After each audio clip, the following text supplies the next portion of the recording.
सद्बुद्धि, सन्मार्ग और कार्य का संकल्प देना, अडिग रहे विश्वास तुम पर, ऐसा अंतः कर देना, मेरे हृदय में आने में तुम्हें कोई संकोच न हो। हे गुरुदेव, मुझे नज़रों से दूर कभी न होने देना। हे गुरुदेव, मुझे नज़रों से दूर कभी न होने देना। नमस्कार, गायत्री चिंतन धारा के इस सतत प्रवाह में आपका स्वागत है। मित्रों, प्रार्थना सफल हो इसके लिए ज़रूरी है कि पहले प्रार्थना को ही हम समझ लें। प्रार्थना हमारे जीवन का एक्स्ट्रा लिवरेज है। मतलब प्रार्थना हमको जीवन में एक तरह से बोनस दिलाती है। जो हम कार्य करते हैं उसके परिणाम तो मिलते ही हैं, प्रार्थना हमको एक्स्ट्रा कुछ दिलाने में सफल होती है। प्रार्थना करना यानी मांगना नहीं है, मुझे धन दे दो, मुझे पुत्र दे दो, शादी करा दो, प्रमोशन करा दो, है ये सब मांगना है ना, ये सब मांगना है। इसमें आप किसी तात्कालिक स्थिति में अपनी ज़रूरतें पूरी नहीं कर पाते तो आप किसी से कुछ मांगते हैं, भैया ये हमको दे दो, ये मांगना है। प्रार्थना करने और मांगने में बहुत ज़्यादा अंतर नहीं है। हाँ, इतना ज़रूर है कि प्रार्थना में अपने से किसी उच्च शक्ति के प्रति श्रद्धा, विश्वास और कृतज्ञता पूर्वक बिना आत्मसम्मान खोए, ये बहुत महत्वपूर्ण है कि मांगने में तो आत्मसम्मान जाता है ना, हमारा इंसल्ट होती है। तो यहाँ पर जो है बिना आत्मसम्मान खोए शालीनता से किसी व्यापक लाभ को पाने के लिए मात्र एक अनुरोध किया जाता है, मात्र एक अनुरोध किया जाता है। आज हम चर्चा करने वाले हैं कि अपने जीवन की ऐसी अड़चनें जिनका उन्मूलन हमें असंभव या कठिन लगता है, उसके लिए जब हम सद्गुरु या ईश्वर से प्रार्थना करते हैं तो वास्तव में क्या होता है ये हम जानेंगे। वो वातावरण या वो परिस्थितियाँ कैसे निर्मित होती हैं जिनसे हमारे अनुकूल वातावरण बनने लगता है। यदि हम ये प्रार्थना जो है इसका क्रिया विज्ञान समझ पाएँ कैसे होती है ना, प्रार्थना का क्रिया विज्ञान जो है वो अगर हमको समझ में आ जाए तो जीवन में सफलता और शांति दोनों का उद्भव हो सकता है। ये बात पूरी मानवता के लिए हितकर हो सकती है। प्रार्थना करना, आप एक स्थान पर बैठे हुए विश्व में किसी भी व्यक्ति के लिए, किसी भी संगठन के लिए, किसी भी अच्छे कार्य के लिए आप ईश्वर से प्रार्थना करके उस कार्य को प्रोत्साहित कर सकते हैं। यही कारण है कि हिंदू संस्कृति या वैदिक संस्कृति में इस बात का वैज्ञानिक प्रतिपादन भी किया गया है और प्रार्थना को जीवन साधना का एक अनिवार्य अंग बनाया गया है, महत्वपूर्ण अंग बनाया गया। पिछले हफ्ते में भी हमने इस विषय पर चर्चा की थी। पिछले अंक में हमने गायत्री चालीसा के एक दोहे को लेकर के, मनोविज्ञान के कुछ उदाहरणों को लेकर के इस तरफ इशारा किया था कि जो कुछ परिवर्तन होता है उसमें आत्मदेव की बड़ी भूमिका होती है। परंतु समस्या यही है कि लोग स्वतः को परमात्मा का अंश तो छोड़ो, स्वतः को एक आत्मा के रूप में भी मानने को तैयार नहीं होते।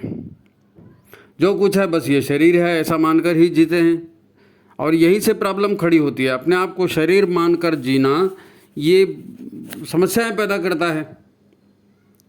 तो जिन्होंने पिछली कड़ी नहीं देखी है वो ज़रा पिछली कड़ी भी देख लें तो उनको ये कड़ी समझ में आएगी। हम पिछली कड़ी की लिंक जो है इस अंक के जो है डिस्क्रिप्शन में डाल देंगे। आप अगर जिन्होंने नहीं देखा है वो पिछली कड़ी को भी देख सकते हैं। देखिए, ये महत्वपूर्ण विषय है। मैं जानता हूँ कि साधना विषय पर लोगों की ज़्यादा रुचि नहीं होती, लेकिन जीवन तो हमारा है। जीवन की सफलता में तो रुचि होनी चाहिए, समझदारी से उसके लिए प्रयास होने चाहिए, है ना। तो हम इस प्रार्थना को समझेंगे और आज की चर्चा को अब शुरू करते हैं। मित्रों, जब हम कण कण में ईश्वर का वास स्वीकार कर रहे हैं तो पूरे ब्रह्मांड को एक जीवंत इकाई मानकर चलना चाहिए। हर जगह परमात्मा है ना, तो हर जगह जीवन है, मतलब पूरा ब्रह्मांड ही एक जीवित इकाई है। इसका एक अर्थ ये भी है कि हम अपने शरीर सहित इस विशाल ब्रह्मांड, हम अपने आप को आत्मा शरीर जो भी मान रहे हैं, तो ये पूरा का पूरा जो है ब्रह्मांड जीवित है, ये भी जीवित है। तो पूरे जीवन की छोटी सी इकाई है हमारा शरीर और हम, पूरे ब्रह्मांड की छोटी सी इकाई है। और जाहिर है इसका संबंध पूरे ब्रह्मांड से भी है, कनेक्टेड है सब कुछ, है ना। तो इसे हम किताबों में हम पढ़ते रहते हैं, प्रवचनों में सुनते रहते हैं कि भैया पूरा संसार जुड़ा हुआ है और हम तो ब्रह्मांड में हिस्सा है। लेकिन वास्तविक जीवन में जब हम जीने के लिए जाते हैं तो क्या होता है, ये जो हमारी सेंस ऑर्गन्स है ना, नाक, आँख, कान, है ना, त्वचा है, हमारी ज्ञानेंद्रिया जितनी है, इनका निर्माण ऐसे हुआ है कि ये केवल बाह्य और भौतिक संरचनाओं का ही ज्ञान इससे होता है। बाहरी दुनिया को हम इससे देख सकते हैं, भीतर क्या चल रहा है, भीतर कौन कौन सी ताकतें काम कर रही है हमारे भीतर, ये हमको नहीं दिखता। तो शेष सूक्ष्म जगत से हम पूरे अछूते रह जाते हैं और फिर उस पर यकीन नहीं करते, बहुत सारे उसको नेगलेक्ट कर जाते हैं, तो अधूरा हो जाता है ना काम। परंतु प्रार्थना का संबंध सूक्ष्म शक्तियों से होता है। जब किसी से हमने कह दिया कि भाई ऐसे ऐसे प्रार्थना किया करो, अब वो बंदा वही शब्द रिपीट कर रहा है पर उससे कुछ नहीं हो रहा है, उससे कुछ नहीं हो रहा है, तो वो ये सोचता है कि अरे ये सब बेकार है, उन्होंने कहा था, हमने तो ऐसा ऐसा बोला भी, हमने ऐसा बोल दिया, ऐसा किया और सुबह उठ करके भी किया था, लेकिन कुछ तो होता नहीं। तो कुछ होगा कैसे? ये सब कोई अंधश्रद्धा बकवास नहीं है, है ना। ये होता इसलिए है ताकि लोगों का मतलब इस टाइप का जो बोलते हैं ना, इससे क्या होता है, लोगों का प्रार्थना पर से विश्वास उड़ जाता है। खुद तो ठीक से करते नहीं हैं और दूसरे को और भड़का देते हैं, तो लोग भी यही मानने लगते कि हाँ हाँ कहाँ है भगवान जी, कहाँ है सूक्ष्म ताकतें, कुछ दिखता थोड़ी। अब इंद्रिया तो बाहर ही देखती ना, भीतर का अनुभव कैसे होगा? तो फिर अब हमें अपने भीतर की जो है ना कंप्यूटर प्रोग्रामिंग को समझने का प्रयत्न करना चाहिए। हमारा शरीर किसी सुपर कंप्यूटर से कम नहीं है और इसके अंदर की एक से एक जो शानदार संरचना है, तो ये अंदर हमारे क्या चल रहा है इसको समझना चाहिए, है नहीं। देखो, एक शब्द है कामना करना। कामना मन का विषय है, मन, कामना मतलब इच्छा एक तरह की, है नहीं। तो कामना करना, कामनाएं आज नहीं तो कल पूरी हो जाती है, क्योंकि मन ने अगर सोच लिया ना कि ये करना है और उसमें प्राण जुड़ गया तो वो कामना आज नहीं तो कल पूरी होगी। एक और शब्द है संकल्प। संकल्प सुना होगा ना, संकल्प कहते हैं। इस शब्द में भी मन और प्राण की ही ताकत लगती है। जहाँ भी कुछ करना होगा मन और प्राण दोनों की ताकत लगेगी, है नहीं। अब ये संकल्प जितना प्रगाढ़ होगा, मतलब उसमें प्राण उतना लगा होगा, तो उतनी ही सफलता की उम्मीद जो है ये बढ़ते जाती है नहीं। संकल्प जितना प्राणवान होगा उतनी सफलता की रेट बढ़ेगी, है नहीं। और तीसरा शब्द है प्रार्थना। तीसरा शब्द है प्रार्थना। तीन चीज़ें हम करते हैं ना, तीन चीज़ें हम करते हैं, कामना करते हैं और संकल्प लेते हैं और वैसे ही प्रार्थना करते हैं। तीनों चीज़ें काम की सफलता के लिए होती है ना।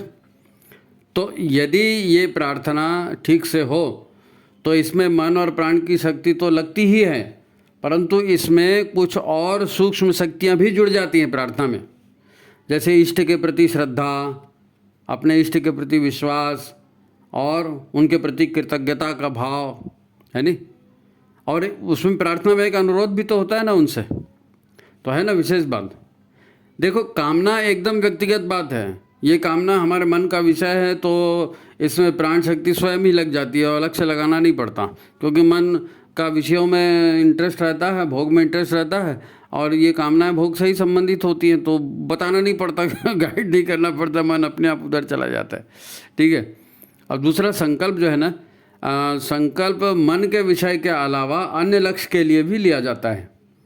मन और प्राण शक्ति तो इसमें भी लगती है, परंतु प्रार्थना एक ब्रह्मांडीय विषय हो जाता है, ब्रह्मांडीय विषय। यहाँ मन प्राण शक्ति के अलावा श्रद्धा, विश्वास, कृतज्ञता, ये जो सूक्ष्म शक्तियाँ ये भी जुड़ जाती हैं, है ना। तो अनेक असंभव और चमत्कारी परिणाम प्रार्थना से मिल सकते हैं।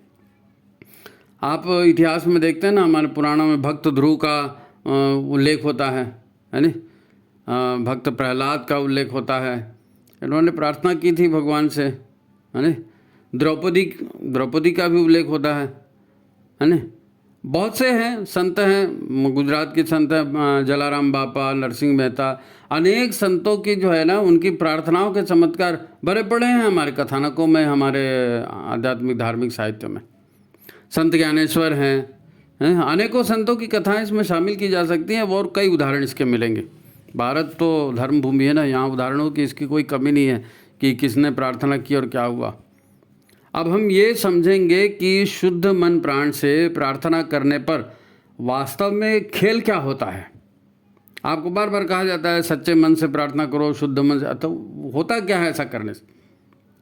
भाई कोई तार नहीं है, कोई बैटरी नहीं है, कोई यंत्र नहीं है, तो वो कौन सी ऊर्जाएं हैं और वो ऊर्जाएं कैसे काम कर जाती हैं, तो इसको हम थोड़ा समझेंगे ना तो हमारी प्रार्थना का स्तर सुधरेगा, हमारी प्रार्थना का स्तर सुधरेगा, हमारी प्रार्थना में प्राण बढ़ेंगे, हमारी प्रार्थना सार्थक हो सकेगी। ये सब्जेक्ट है, अगर हम समझेंगे तो बड़ा गंभीर विषय है ये, है ना, महत्वपूर्ण भी है। हाँ, हम भी प्रार्थना नहीं करेंगे, हम अब प्रार्थना नहीं करेंगे तो फिर ये प्रार्थना विज्ञान हमारे लिए अधूरा रह जाएगा। लेकिन चूंकि ये ईश्वरीय विषय है और हम इससे संपर्कित नहीं हैं और बड़ी भगवान मतलब ईश्वरीय संरचना की, भगवान कैसे काम करते हैं वो गंभीर विषय है, उस पर हम ज्ञान अर्जित करने जा रहे हैं। तो तुलसीदास जी ने रामचरितमानस के पहले भी लिखा था और हम यहाँ पर फिर भगवान से ही प्रार्थना करेंगे कि भगवान हम आपके जो ज्ञान है इसके विधि विधान को जानना चाहते हैं। तो वही सूत्र हम भी दोहरा लेते हैं जो तुलसीदास जी ने दोहराया था। भवानी शंकरौ वंदे श्रद्धा विश्वास रूपिणौ याभ्याम बिना न पश्यन्ति सिद्धा स्वान्तः स्थमीश्वरम। हमें वही प्रार्थना करनी चाहिए क्योंकि ईश्वरीय शक्तियों संबंधी ज्ञान है ना, बिना ईश्वर की कृपा के जो है ये ज्ञान हृदय में नहीं उतरेगा। ईश्वर कृपा करेंगे तभी ईश्वरीय ज्ञान हमको समझ में आएगा। हजार बार कोई कुछ बता दे, है ना, अंदर की पात्रता जो है वो भगवान बना देगा, सुपात्र बना देगा तो अंदर जरूर चला जाएगा। और हम ये चाहते हैं कि जितने लोग भी सुन रहे हैं वो प्रार्थना के विज्ञान को समझ जाएं, है ना, क्योंकि सिद्ध जन भी है ना, ये भी अपने अंतःकरण में स्थित ईश्वर को उस परमेश्वर की कृपा के बिना नहीं जान पाते हैं। परमेश्वर की कृपा बहुत जरूरी है। चूँकि सच्चे हृदय से की गई प्रार्थना ईश्वर तक, सृजनकर्ता तक जाती है और ईश्वर की शक्तियाँ उन्हें पूर्ण करने का काम करती हैं। तो ये कैसे होता है अब हम ये जानेंगे। कुछ गहराई तक जाना पड़ेगा, कुछ गहराई तक जाना पड़ेगा क्योंकि आप स्थिति को बदल रहे हैं ना। प्रार्थना से एक नई संरचना हो रही है। तो एक जो पुरानी संरचना है जिससे सृष्टि बनी है, क्योंकि इसके पहले तो कुछ नहीं था, सृष्टि में खाली भगवान ही थे ना, परमात्मा ही था। तो शून्य से कहना चाहिए, एक तरह से शून्य से सृष्टि बनी ना। तो अब हमारे पास कुछ नहीं है, हम ईश्वर से प्रार्थना कर रहे हैं तो एक नई सृष्टि बन रही है। तो उस समय सृष्टि कैसे बनी थी और अभी हम सृष्टि कैसे बना सकते हैं और उसका एक थोड़ा सा मोटा मोटी रूप हमको समझ में आ जाए, है ना। तो सर्वव्यापी सर्वशक्तिमान अदृश्य ईश्वरी सत्ता ही थी पहले और कुछ तो था नहीं। तो शुरुआत उनके भीतर पैदा हुए उस भाव से होती है। संसार कैसे बना तो उसके पीछे एक भाव है परमात्मा का, और वो भाव परमात्मा के भीतर उत्पन्न हुआ है। अरे हाँ, एको हम बहुश्यामी, कई बार सुना होगा आपने कि भगवान का संकल्प था एको हम बहुश्यामी, तो उसी से बना। लेकिन कैसे बना? तो इसके साथ ही एक शक्ति और पैदा हुई। जब भगवान ने मन में, भगवान ने मतलब एक भाव उठा भगवान के भीतर में कि मैं एक से अनेक हो जाऊं, तो जैसे ही ये भाव उठा वैसे ही एक शक्ति ऑटोमेटिकली पैदा हो गई। इसको कहते हैं वाक शक्ति। वाक शक्ति, वाक यानी वाणी होता है बोलना, लेकिन बोलना तब कहलाएगा जब आप बोलने की क्रिया पूरी हो गई। जब बोलने की क्रिया पूरी नहीं हुई है और केवल शक्ति पैदा हुई है, वो वाक शक्ति। हम जानते हैं कि वाक वाणी यानी बोलना होता है, तो प्रारंभ में यह शक्ति मात्र है जो अभी आवाज़ नहीं बनी, वाणी नहीं बनी, बस शक्ति है ना। ये संकल्प के साथ ये उभरी है वाक शक्ति। ये ही सृजन का मूल है, क्योंकि भगवान का संकल्प था एको हम बहुश्यामी, तो किसी ताकत से हुआ होगा और वो ताकत पैदा हुई होगी। तो ये सबसे पहले जो ताकत जो पैदा हुई वो वाक शक्ति कहलाई। वाक शक्ति, अभी कुछ बना नहीं है, केवल शक्ति है। है ना। यही वाक शक्ति जो है ये सृजन का मूल है, इसको याद रखना।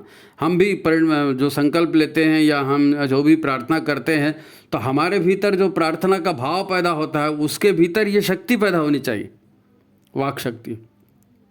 याद रखें, बोलते हम भी हैं, हमारा बोलना सार्थक हो जाए इसके लिए हमारी वाणी में हमें वे ईश्वरीय शक्तियाँ पैदा करनी होंगी, वो भाव हमारे भीतर पैदा होनी चाहिए, वो ताकत हमारे भीतर पैदा होनी चाहिए। कहा किस समय? जब हम प्रार्थना करते हैं पूरे अंतःकरण से, है नी। तो ये वाक शक्ति जो सृजन का मूल है, इसी से ओंकार नाद पैदा होता है। वाक शक्ति है, वाक शक्ति में बोलने वाली शक्ति है, तो ये वाक शक्ति पैदा हुई तो यही ओंकार नाद के रूप में सर्वत्र गूंजी। ब्रह्मांड में ओम आज भी चल रहा है, बोलते हैं ना। तो ये कहाँ से पैदा हुआ? ईश्वर के संकल्प से। ईश्वर के भीतर एक भाव पैदा हुआ, एक ओम बहुश्यामी, उससे जो शक्ति पैदा हुई वही शक्ति ओंकार नाद उत्पन्न करती है, कर रही है। यहाँ तक समझ में आया?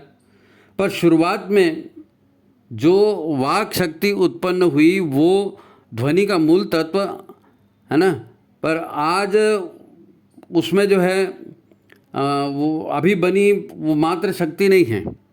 देखो, हम ओंकारनाद, अभी ओंकारनाद नहीं हुआ था, खाली वाक शक्ति पैदा हुई थी। तो जिस परम तत्व से वो वाक शक्ति पैदा हुई वो परम तत्व क्या कहलाता है? तत्व। हम कहते हैं ना, अहम तत्वम असि, मैं वही तत्व हूँ, उसी को हम अहम तत्वमसि बोल देते हैं, लेकिन वो है तो वही अहम तत्वम असि। ठीक है। अच्छा, हम प्रार्थना वो भी करते हैं ना, गायत्री मंत्र, तो उसमें भी वही आता है, मैं वही परम तत्व हूँ वाला तत्सवितुर्वरेण्यम बोलते हैं नहीं, तो वो तत्व वही है जिससे वाक शक्ति पैदा हुई थी और फिर ओंकारनाद हुआ था। तो अब उसका कोई नाम तो नहीं है, केवल तत्व कहते हैं, वह है नहीं। तो वह तत्व अलग है, उससे वाक शक्ति का मूल स्वरूप उभरा। यह वाणी में भी रूपांतरित नहीं हुआ है अभी ये परावाणी में है। अगर शब्द ब्रह्म है तो शक्ति परा है, ऐसा बोलते हैं ना कि शब्द ब्रह्म है और उसी से ब्रह्मांड पैदा हुआ है। तो वो शब्द ओंकार शब्द था ना, तो ओंकार पैदा नहीं हुआ, तो जिस शक्ति से वो ओंकार शब्द पैदा हुआ उसी को पराशक्ति कह रहे हैं। पराशक्ति है नी, पराशक्ति परावाणी है ना, जिससे ओंकार नाद उत्पन्न हो। हम जो बोलते हैं, जो हमारी बोली है, अभी हम बोल रहे हैं, आप सुन रहे हैं, ये वैखरी वाणी कहलाती है, आप जानते हैं, है नी। इस वैखरी वाणी से सूक्ष्म होता है, उसको मध्यमा वाणी कहते हैं, जो हम बुदबुदाते हैं।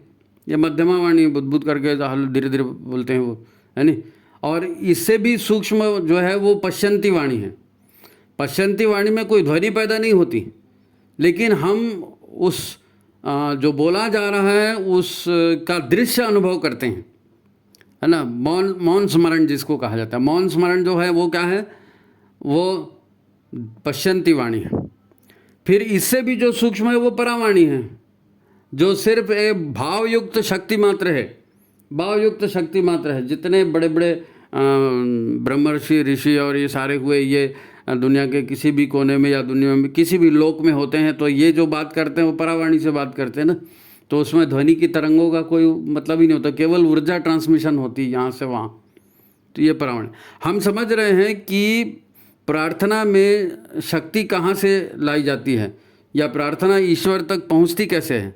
हम जानते हैं कि सृष्टि का प्रारंभ ओंकारनाद के साथ जो हुआ उसमें दो महाशक्तियाँ पैदा हुई। ओंकारनाद के साथ दो महाशक्तियाँ प्रकट हुई थी, है ना। एक सत्य स्वरूपा है जिसको गायत्री कहते हैं, और दूसरी सावित्री जो सृजन को आकार प्रदान करती है। गायत्री और सावित्री वहीं से तो पैदा हुई ना, ईश्वर के संकल्प से, संसार बनने के पहले, है ना। ओंकारनाद के साथ ये पैदा हुई। तो सारे विधि विधान और सृजन का आधार फिर यही बनी, गायत्री और सावित्री, है ना। ये उस ब्रह्म शक्ति या ब्रह्मा के शक्ति जो अर्धांगिनी कहलाती है, सरस्वती ब्रह्मा की अर्धांगिनी कहलाती है ना। क्योंकि सरस्वती जो है, ये महत्वपूर्ण यहाँ तथ्य है कि जान लेना चाहिए कि दुनिया में ना, ये दुनिया एक माया है, यहाँ ठोस नाम की कोई चीज़ नहीं। हमको दिखता जरूर है, पहाड़ है, पत्थर है, फलाना ठिकाना, लेकिन यह है कुछ नहीं। ये क्या है? परमाणु है, और कोई भी परमाणु ठोस नहीं होता। परमाणु ठोस नहीं होता, वो क्या है, इलेक्ट्रॉन प्रोटॉन अपने धुरी पर घूमते रहते हैं। तो ये जो उसको आकार देती है, ये सावित्री शक्ति आकार देती है। सावित्री शक्ति अगर आकार नहीं देती तो हमको पत्थर और पहाड़ और धरती और मिट्टी और रेत और ये कुछ भी नहीं दिख पाता। ये जितने आकार देने वाला काम है ना, ये पूरा जो है सावित्री ही करती है। और जितने प्रकृति के नियम हैं, विधाता के नियम है ना, संसार के नियम, ये नियम भी वहीं से लागू होते हैं, पूरे सरस्वती से। अब सरस्वती भी क्या, ब्रह्मा जी की शक्ति। हमारे यहाँ देवी देवताओं का कपल बना हुआ है ना, शिव और शक्ति, राम और सीता, ये जितने राधा कृष्ण, जितनी भी बातें ये जोड़ी से होती है ना हमारे यहाँ। तो जो सृजन की शक्ति है, वो सृजन की शक्ति चूँकि स्त्रीलिंग है, तो वो शक्ति का ही व्याप कहलाता है। तो गायत्री और सावित्री जो है उसी ओंकार नाद से उत्पन्न हुई शक्ति है परमात्मा की।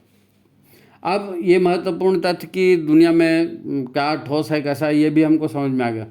तो वो जो हम गाते हैं ना कि ह्रीम श्लीम क्लीम मेघा प्रभा, है ना, वो गायत्री शक्ति धारा है ना, वो दिव्य शक्तियाँ इन्हीं से पैदा हुई हैं।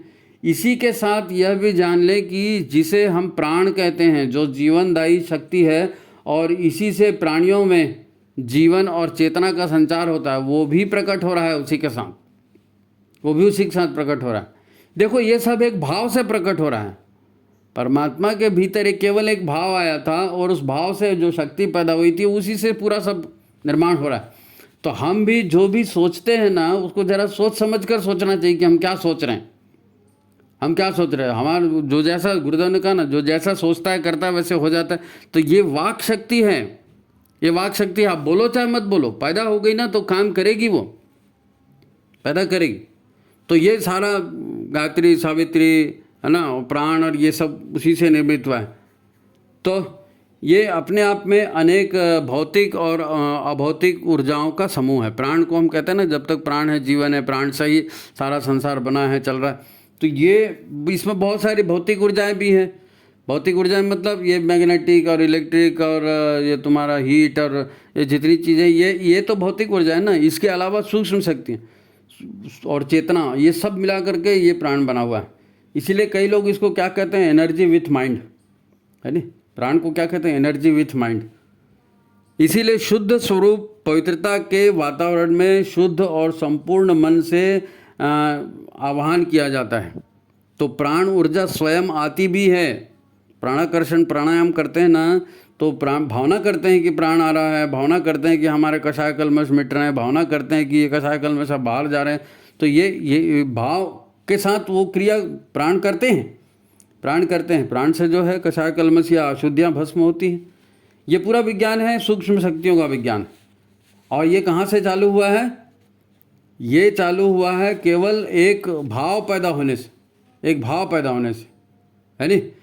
तो किस प्रकार से ओंकार नाद होने पर पूरे ब्रह्मांड की उत्पत्ति होती है, ये हमको सामने देखा। तो संक्षेप में ये कहानी है पूरे ब्रह्मांड के निर्माण की, है नी। निराकार सर्वव्यापी चेतना चेतन सत्ता जो है परमात्मा, उससे ब्रह्मांड के निर्माण की ये कहानी।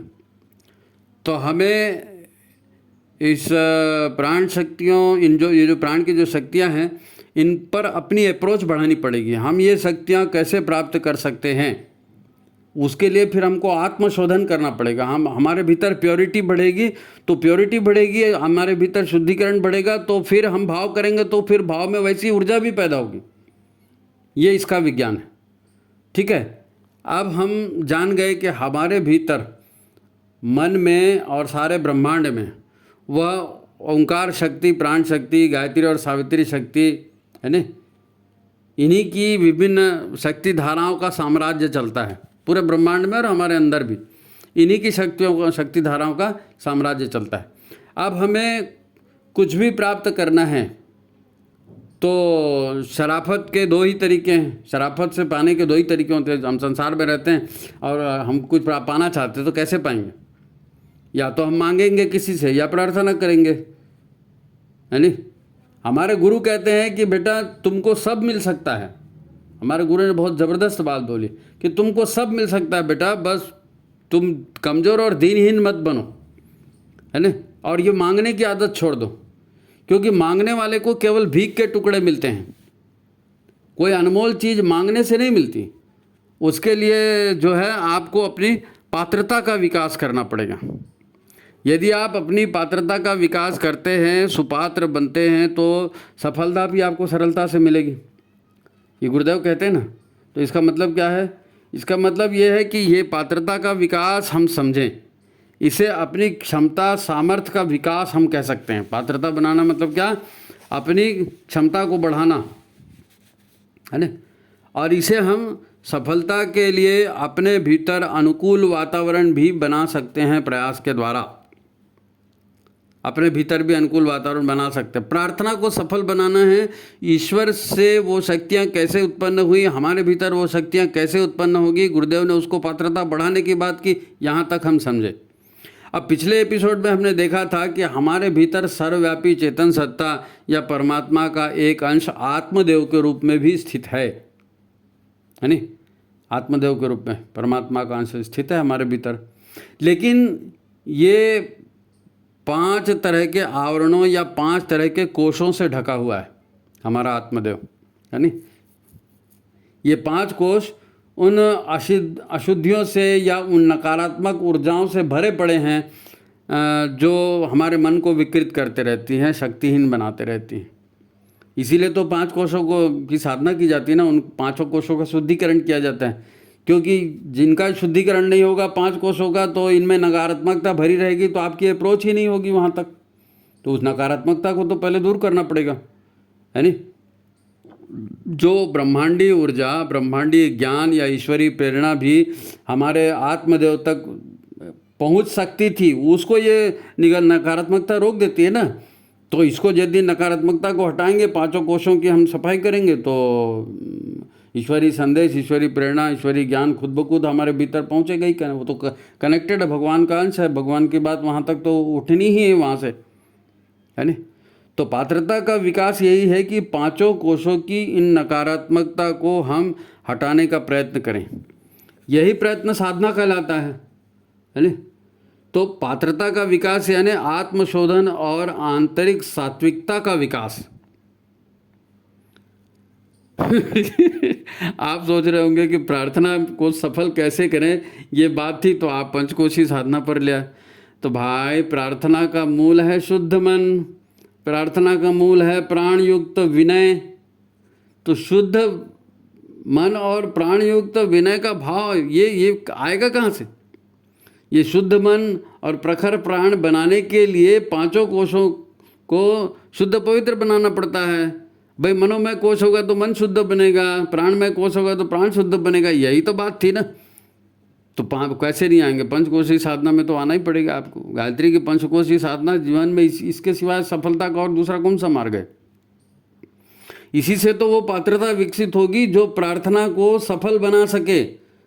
प्रार्थना को सफल बनाने के लिए भीतर में पवित्रता का भाव बढ़ाना पड़ेगा, हैं भाई। लक तो जो है वो लक होती है, लक की बात हम नहीं कर रहे हैं। हम बात कर रहे हैं कि हमको प्रयास क्या करना चाहिए, है नहीं? देखो, द्रौपदी का एक उदाहरण है। द्रौपदी, महाभारत में द्रौपदी जो थी ना, पांडवों की पत्नी, तो उसका एक उदाहरण है। द्रौपदी तो आपको मालूम है अग्नि के कुंड से पैदा हुई थी, है ना। तो वो खुद भी शुद्ध पवित्र थी, है ना। उसके पास शुद्ध मन था, उसके पास सतीत्व था, उसके पास तेज, सब कुछ था उसके पास। पर जब उस द्रौपदी का भरी सभा में चीरहरण होने लगा, तो वो पहले तो भीष्म पितामह की ओर देखती है कि शायद पितामह बचाएंगे, कृपाचार्य, द्रोणाचार्य, सबको ओर देखती है कि बड़े बुजुर्ग हैं, सभा में अन्याय नहीं होने देंगे, मेरा वस्त्रहरण ये रोक देंगे। उन्होंने नहीं रोका, वो मुंडी नीचे डाल के बैठे रहे। तो उन्होंने फिर अर्जुन को देखा, भीम को देखा, ये महाबलशाली हैं, ये लोग चीरहरण को रोकेंगे, है ना। उनको पुकारा। अब अभी तक वो इनको पुकार रही थी, किसको? भीष्म को और पांडवों को। किसी ने नहीं सुनी। उसके पास शुद्ध मन भी था, पवित्रता का तेज भी था, सतीत्व तेज भी था, सब कुछ था, लेकिन फिर भी उसकी पुकार इन्होंने नहीं सुनी, क्योंकि उसका मन इनमें था। और जब ये नहीं हुआ तो उसने अपना मन कहाँ लगाया? परमात्मा में लगाया। और जब मन परमात्मा में लगाया और एक बार उनका आह्वान किया कि हे परमात्मा, अब तुम ही बचा सकते हो और कोई नहीं बचा सकता, प्लीज, है ना। तो हम जानते हैं कि उसी समय फिर उनकी लाज बचनी शुरू हुई, उनके वस्त्रों का जो है वो आपने सीरियल वगैरह में देखा होगा किस प्रकार कृष्ण भगवान जो है उनके वस्त्र हरण को रोकते हैं, है ना। तो जब वो कृपाचार्य और अर्जुन और इधर उधर से फेल हो गई, उससे नहीं बना, तो अपना मन उसने वहाँ से हटाया। तो प्रार्थना में भी आपका शुद्ध पवित्र मन लगना जरूरी है, और शुद्ध पवित्र मन लगने के लिए ही मनोमय कोश की सफाई की बात हमने करी थी। प्राण तो खैर पैदा करना ही है, मन भी है नहीं। तो पूरी सभा में किसने बचाया उसको? परमात्मा ने बचाया। जब परमात्मा में मन लगा, उन्होंने परमात्मा का आह्वान किया, प्रार्थना की, तो परमात्मा आ गए बचाने के लिए। मन ही तो प्राणों को क्रियान्वित होने का रास्ता बनाता है। मन ही प्राणों को क्रियान्वित होने, क्योंकि प्राण अपने आप तो काम नहीं कर सकते ना। मन वो माध्यम है जिसके माध्यम से इंद्रियां या भौतिक चीज़ें काम करती हैं। तो मन एक भीतर का, एक मध्य का एजेंट है मन। तो मन लगना जरूरी है, तब वो प्राण वहाँ लगेगा, है नहीं।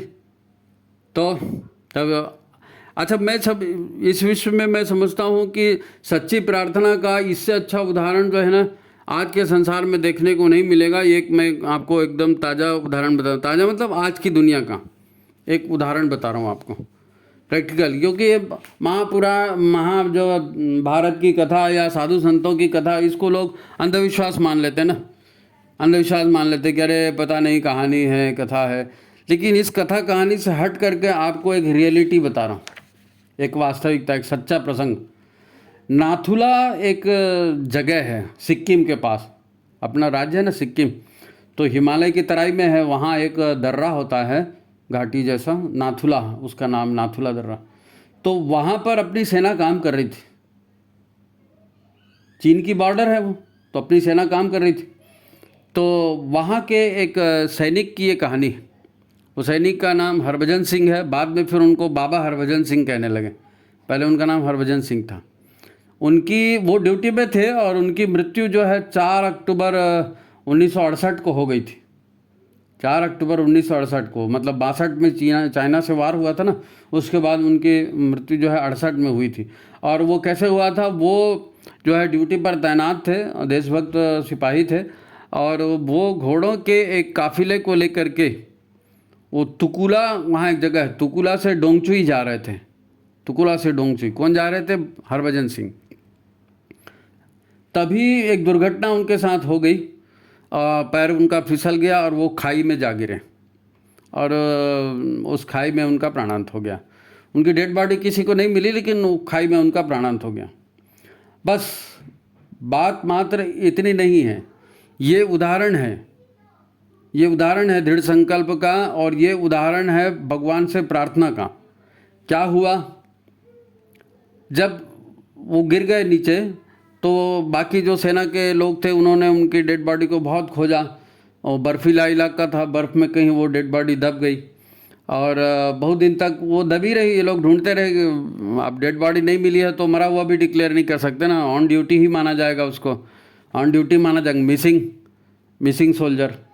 तो वो मिसिंग रहा। बाद में क्या हुआ कि वो जो हरभजन सिंह थे, वो अपने एक मित्र के स्वप्न में आए, और उन्होंने अपने मित्र को कहा कि भाई मेरी जो डेड बॉडी है ये अमुक अमुक जगह पर ऐसे ऐसे पड़ी है, और मैंने भगवान से प्रार्थना की थी कि मैं जो है आखिरी तक भारत माता की सेवा करूंगा, देश की सेवा करूंगा, और भगवान से मेरी ये बात हुई है, और मैं तो सेवा करूंगा, शरीर रहे चाहे ना रहे। मेरी प्रार्थना थी और भगवान ने प्रार्थना सुनी है, मैं सेवा करूंगा। तुम एक काम करो, वहाँ से जो है जा कर के डेड बॉडी को निकलवाओ, और वहीं पर एक आसपास में छोटा सा एक मंदिर बना देना। अब ये उन्होंने अपने मित्र को स्वप्न में कहा। किसने? हरभजन सिंह ने, जो अपनी सेना का सिपाही है। 1968 की बात बता रहा हूँ आपको, कोई पुराण की कथा नहीं है, ये हकीकत है। और वजह की बात यह है कि उसको, सिपाही को तब से तनख्वाह मिल रही थी, तो वो तनख्वाह जब तक उनकी रिटायरमेंट की डेट नहीं आई तब तक गवर्नमेंट उनको तनख्वाह भी देते रही। उनकी बाकायदा हर 2 साल में छुट्टी होती थी, और उनको गार्ड दिया जाता था, और 2 टिकट ट्रेन के कटवाए जाते थे, एक उनके लिए और एक उनके गार्ड के लिए, और उनका गार्ड उनको उनके गांव तक छोड़ के आता था, और छुट्टी ख़त्म होने के बाद फिर वापस लेके भी आता था। वो चेतना के रूप में वो जाते थे गांव में और आते भी थे, और जब तक वो ड्यूटी पर मतलब उनकी उम्र जब तक रिटायरमेंट की नहीं हुई तब तक उनको तनख्वाह मिलते रही। और अब जब रिटायरमेंट की उम्र हो गई तो अब उनको अभी भी आज 2024 में अभी भी उनको पेंशन मिल रही है। और उनका जो उन्होंने जो भगवान से प्रार्थना की थी कि हे भगवान, मैं भारत माँ की सेवा करना चाहता हूँ, आप मेरी सेवा पूरी कीजिए, ये भगवान ने उनकी प्रार्थना सुनी और वो तब से लेके आज तक ऑन ड्यूटी है 24 आवर, ऑन ड्यूटी हैं 24 आवर। उधर कोई भी दुश्मन की हलचल होती है तो वो किसी न किसी माध्यम से वो सूचना जो है सेना तक पहुंचा देते हैं और सेना अलर्ट हो जाती है। तो नाथुला दर्रे में जो है ना, ये जो उनका मंदिर जो बना वो बाबा हरभजन सिंह की समाधि कहलाता है। वो वहाँ बाकायदा उनका बिस्तर लगा हुआ है, उनके जूते, उनकी वर्दी वो सब रखी हुई है, उनका फ़ोटो रखा हुआ है, वहाँ दीप भी जलता है और वो एक प्रतीक। अब तो वहाँ पर हज़ारों लोग जाते हैं जी, मेला टाइप लगता है, हज़ारों लोग जाते हैं, मेला टाइप लगता है। बात ये है कि प्रार्थना एक सैनिक है, उसकी प्रार्थना थी, हे भगवान, मैं भारत माँ की सेवा के लिए यहाँ डटा हूँ और आप मेरी सहायता करो, मैं अपनी ड्यूटी कर सकूँ। ये प्रार्थना उन्होंने की थी और ये प्रार्थना कितनी ज़बरदस्त सफल हुई, ज़बरदस्त सफल हुई है। अब रिटायरमेंट के बाद उनको पेंशन भी मिल रही। और भी अनेक घटनाएं हैं, प्राचीन घटनाएं जी, आधुनिक के इतिहास में भी ऐसी ढेर घटनाएं मिल जाएंगी। तो हृदय से की गई प्रार्थना है, मन प्राण से की गई प्रार्थना है, लोकहित के लिए की गई प्रार्थना है नहीं। तो ऊर्जाओं में यानी जो भौतिक ऊर्जाओं के अलावा प्राण सहित अनेक अभौतिक ऊर्जाएं भी हैं।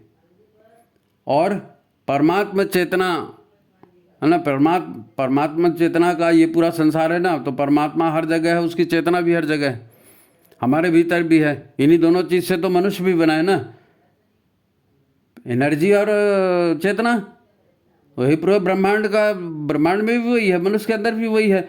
तो ये इंटरकनेक्टेड हैं, हमको उससे लिंक बनानी है और ये लिंक बनती है पंचकोशी साधना से। हम पंचकोशी साधना से लिंक बनाते हैं तो विज्ञान में कोश आता है ना, उसमें विज्ञान में कोश तो क्या है, जो संसार में जो वैज्ञानिक धरातल पर जो भी ऊर्जाओं का लेन देन होता है, वो ऊर्जाओं का लेन देन हमारे भीतर भी होता है। सहस्त्रसार चक्र से, शिखा से, ये सब आप जानते हैं, हम भी जानते हैं, लेकिन ये भूल जाते हैं हम लोग, है ना। तो लक्ष्य प्राप्ति के लिए परिश्रम या पुरुषार्थ करना ही पड़ता है, करना ही पड़ता है, करना भी चाहिए। फिर भी यदि हम ईश्वर के अनुशासन में जीते हैं, ईश्वर की व्यवस्था में जीते हैं, तो बड़े लक्ष्यों को प्राप्त करने के लिए, है ना, फिर प्रार्थना के अलावा और दूसरा अतिरिक्त सामर्थ्य हम कैसे प्राप्त करें? प्रार्थना से ही अतिरिक्त सामर्थ्य प्राप्त करें। हमारी जितनी ताकत है उतना तो हम कर ही रहे हैं। एक्स्ट्रा बेनिफिट चाहिए, एक्स्ट्रा पावर चाहिए, तो वो तो जो पावर हाउस है परमात्मा है, वहीं से ताकत आएगी ना। तो वहाँ तक कनेक्शन जोड़ने के लिए प्रार्थना होती है, कनेक्शन जोड़ने के लिए प्रार्थना होती है, हैं? तो हमें प्रार्थना करनी चाहिए। बस बात यही है कि वो एक सूत्र है ना, देवो भूत्वा देवम यजेत, है ना। देवताओं का पूजन करना है, देवताओं का सहवास चाहिए, देवताओं की कृपा चाहिए, तो हमको भी देवत्व धारण करना पड़ेगा, है नहीं। देव पूजन के लिए, देव शक्तियों से काम लेने के लिए हमको स्वयं भी देवत्व धारण करना होता है। ऐसा करके ही हम, है ना, एक व्यक्ति के सामर्थ्य के बाहर के कार्यों को भी करने का बीड़ा उठा सकते हैं और सफल हो सकते हैं। अब बिना शरीर के बाबा हरभजन अभी भी ड्यूटी कर रहे हैं ना। प्रार्थना का परिणाम है, संकल्प का परिणाम है ना। तो देव शक्तियों की सहायता से उस लक्ष्य को भी पा सकते हैं। बहुत लोगों ने किया जी, नरसिंह जी ने किया है, गुरु नानक देव जी ने किया है, संत एकनाथ और संत ज्ञानेश्वर, ये सब संतों ने जो है परमात्मा से अपने लिंक बनाई है और जो भी उनके काम हुए परमात्मा ने ही किए हैं, है ना। तुलसीदास जी ने रामचरितमानस लिखा, वो तो बार बार श्रेय भगवान को ही देते हैं इसका। यही कारण है कि गुरुदेव ने साधना और आत्मशोधन के कर्मकांड हर जगह जोड़े हैं। हम मिशन से जुड़ गए, हम गुरुदेव से जुड़ गए, हमने दीक्षा ले ली, लेकिन हमारे भीतर वो सामर्थ्य नहीं आया है। वो सामर्थ्य काहे से आएगा? वो सामर्थ्य इस तरह की साधना से आएगा, अंतर मन के शोधन से आएगा। वहाँ से हम फिर प्रार्थना करेंगे तो सब होगा, ठीक है। तो फिर गुरुदेव ने हम जैसे भी थे हमको अपने पास खींचा, गुरुदेव ने खींचा हमको, हम अपने से होके नहीं गए। गुरुदेव ने हमको अपने पास खींचा, है ना, अपना प्रेम दिया, अपना मार्गदर्शन हमको दिया। तो आत्मशक्ति के संवर्धन के उपाय भी उन्होंने बताए और युग निर्माण की प्रक्रिया में सहयोग का अवसर हमको दिया। ये छोटी मोटी बात नहीं है, उनकी बहुत बड़ी कृपा है हमारे पर। तो हम भी उस कृपा के भागीदार बने, उस कृपा का लाभ उठाएं, आत्मशोधन करें, है ना, और अपनी प्रार्थना को प्राणवान बनाए। प्रार्थना से बड़ा काम भी हो सकता है। गुरुदेव का भी एक शरीर ही तो था ना, तो उन्होंने इतना बड़ा संकल्प लिया युग निर्माण योजना का, और वो प्रार्थना की। हर वो कहते थे कि हमारे अंदर जो है, हमारा सीना भी चिर के देखोगे तो वहाँ हमारे गुरु, हमारे भगवान ही मिलेंगे, वही हमसे करवाते हैं सब। तो वो एक हो गए दोनों लिंक, है ना। तो ये है टोटल रहस्य काहे का, प्रार्थना का। तो जो 3 साधन बताए, एक कामना तो हर कोई करता है, आधी अधूरी रहती पूरी होती जैसे भी है। संकल्प का भी हमने जाना, उस पर भी एक एपिसोड बनाया था। ये जो है प्रार्थना पर दूसरा एपिसोड ख़त्म हुआ। तो पहला एपिसोड जिन्होंने नहीं देखा उसकी लिंक हम डिस्क्रिप्शन में डाल रहे हैं, उसको आप देख लीजिए ओपन करके। और ये जो बातें आपको बताई जाती हैं गायत्री चिंतन धारा में, ये वो ज्ञान है जो गुरुदेव जन जन तक पहुंचाना चाहते हैं, यानी। तो आप भी इस ज्ञान के प्रसार में अपना योगदान दीजिए। और आखिरी बात वही कि लोग लाइक नहीं करते हैं, इसको लाइक करिए, शेयर करिए, कमेंट करिए, है ना। और इस चिंतन धारा में आप भी अपना रोल निभाइए, भूमिका निभाइए। तो आज की बात यही समाप्त करते हैं। उम्मीद है आपको एपिसोड अच्छा लगा। कैसे लगा आप कमेंट ज़रूर करिए। सभी को प्रणाम, नमस्कार।